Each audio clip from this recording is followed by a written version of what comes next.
राम जन्मभूमि के बाद अब सीता जन्मभूमि के पुनरुद्धार जीर्णोद्धार की बारी है।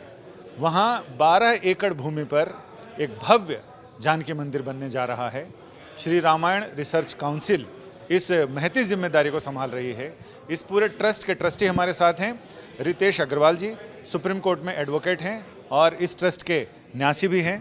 तो रितेश जी, ये जो परिकल्पना है वो क्या है, जो संकल्प है वो क्या है और उसको सिद्धि तक कैसे पहुंचाना है? माँ सीता एक परित्याग, करुणा और संघर्ष की प्रतिमूर्ति रही हैं, लेकिन उनके बारे में बहुत कम रिसर्च हुआ है, बहुत कम काम हुआ है। जो काम किया जाना चाहिए वो नहीं हो पाया है। शायद ये एक मन में दुख हमेशा मेरे मन में रहा है, हमारी संस्था के सारे लोगों के मन में रहा है।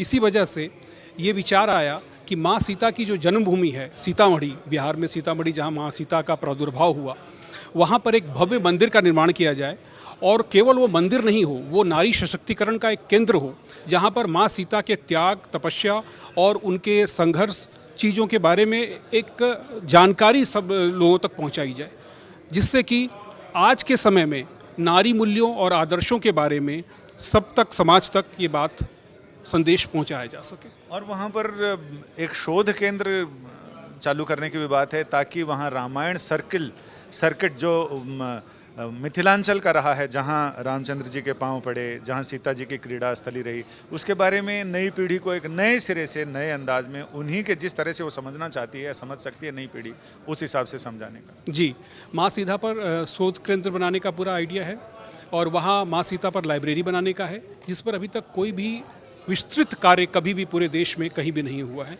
तो ये एक बड़ी अद्भुत परिकल्पना है जिसके ऊपर काम किया जाना चाहिए और ये रामायण रिसर्च संस्था काउंसिल जो हमारी संस्था है, ये इस बारे में काम करने का प्रयास कर रही है। हम लोगों ने वहाँ एक ज़मीन प्राप्त की है और बिहार सरकार के माध्यम से वो ज़मीन आई है और उस ज़मीन पर हम लोग अब एक भव्य मंदिर का निर्माण करेंगे और दूसरे जो योजना के परिरूप हैं उनको परिकल्पित करेंगे। रितेश जी, मुझे ऐसा लगता है कि जितनी उर्वर भूमि मिथिलांचल की है, जहाँ स्वयं पराम्बा भूमि से प्रकट होती हैं, वहाँ पर इतनी संभावनाएं हैं, वहाँ पर इतने सारे स्थल हैं राम जानकी से जुड़े हुए, जिन पर अभी तक ना तो उनका विकास हुआ है, ना लोगों को मालूम है, दुनिया को पता नहीं। एक पर्दा उठाने की देर है, एक संकल्प शक्ति की देर है।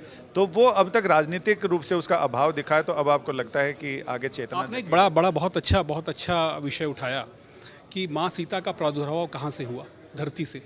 तो वो भूमिजा के रूप में माँ सीता को पूजा जाता है। भूमिजा, और वो कृषि की अधिष्ठाती देवी के रूप में पूजा जाता है। वो पूरी भूमि बड़ी ऊर्जा है, जहाँ पर फर्टाइल भूमि जो होती है, पूरी लैंड पूरी फर्टाइल है। और उसका कारण क्या है? कारण ये है कि माँ सीता का प्रादुर्भाव उस जमीन पर हुआ है। इसलिए कृषि से भी हम उसको जोड़ते हैं, हम अपने संसाधनों से उसको जोड़ते हैं, हमारे जीवन यापन से उसको जोड़ते हैं कि माँ सीता की वो भूमि किस रूप में उसको विकसित की जाए और जन जन तक इस बात को पहुंचाया जाए कि ये माँ सीता की भूमि है जहाँ माँ सीता का प्रादुर्भाव हुआ। आप आइए, जैसे अयोध्या जाते हैं भगवान राम के दर्शन करने के लिए, वैसे माँ सीता की इस भूमि पर भी आइए। और रामायण सर्किट का आपने उल्लेख किया है, तो रामायण सर्किट के माध्यम से भी हमारी सरकार जो है उसको कनेक्ट करने की कोशिश कर रही है और जल्दी ही ऐसा होगा कि रामायण सर्किट के माध्यम से अयोध्या से सीतामढ़ी का कनेक्शन रहे। तो आपको लगता है कि जो बिहार की धरती को, बिहार की सरकार और समाज को जो चीज़ों को संभालना चाहिए था, वो संभाल नहीं पाए?